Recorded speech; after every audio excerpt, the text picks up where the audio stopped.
Sir இத்தனை ஆண்டுகளமாக அரசு இது சினிமாவில் வந்து பயணிச்சுட்டு வரீங்க, நிறைய நடிகர்கள் நிறைய அரசியல் தலைவர்களாக பார்த்துருக்கீங்க.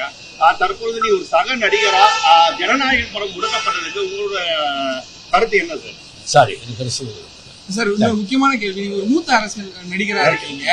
இப்போ உள்ள இளைஞர்கள் நடிகர்கள் மேல ரொம்ப இதுபட்டு ஒரு ஆர்வமா போயிட்டு அவங்க ரொம்ப இதா பண்றாங்க. நிறைய பேர் கீழே விழுந்து அடிபட்டு உயிரிழக்கிறத கூட நம்ம பார்க்க முடியுது. ஒரு மூத்த நடிகரா இளைஞர்களுக்கு நடிகர்கள் மீது அதிக ஆர்வமா போற இளைஞர்களுக்கு என்ன சார் சொல்லுங்க? இளைஞர்கள் தான் ரொம்ப ஜாகிரதையா இருக்கணும். அவங்க ஏதாவது அடிப்பட்டா அவங்களுக்கு தானே காயமாகும். அவங்க தான் வந்து ஜாகிரதையா இருக்கணும். இழப்புக்கு பிறகு பெற்றோர்கள் ரொம்ப வருத்தப்படுறாங்க. ஆனா இந்த இளைஞர்கள் புரிஞ்சுக்க மாட்டாங்க. ஒரு மூத்த நடிகரா நம்ம தமிழ்நாட்டு இளைஞர்களுக்கு நீங்க கொடுக்கக்கூடிய ஒரு அறிவுரை சொன்னீங்கன்னா நல்லா இருக்கும் சார். முதல்ல வந்து படிக்கிற டயத்துல வந்து படிப்பதை மட்டும்தான் அவங்களுடைய முழு கவனம் இருக்கும். அந்த இடத்தை அந்த டயத்தை விட்டாங்கன்னு சொன்னா அதுக்கப்புறம் வாழ்க்கையில வந்து அவங்க ரொம்ப கஷ்டப்பட வேண்டியது.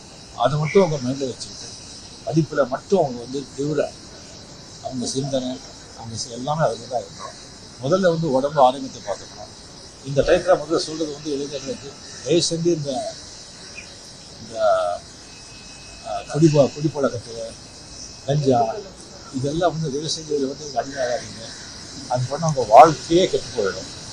அது நீங்கள் மட்டும் இல்லை, உங்களுக்கு சம்மந்தப்பட்ட தாய் தந்தை குடும்பம் எல்லாரையும் வாழ்க்கையும் நீங்கள் மறக்க மாட்டீங்க. ஸோ அதில் மட்டும் நீங்கள் வந்து யாராவது அந்த நண்பர் கிடைச்சா அந்த நண்பர்கள்கிட்ட அவங்க கிட்ட வந்து கிட்ட கூட போகாதீங்க, தூரம் இருக்கு. Thank you.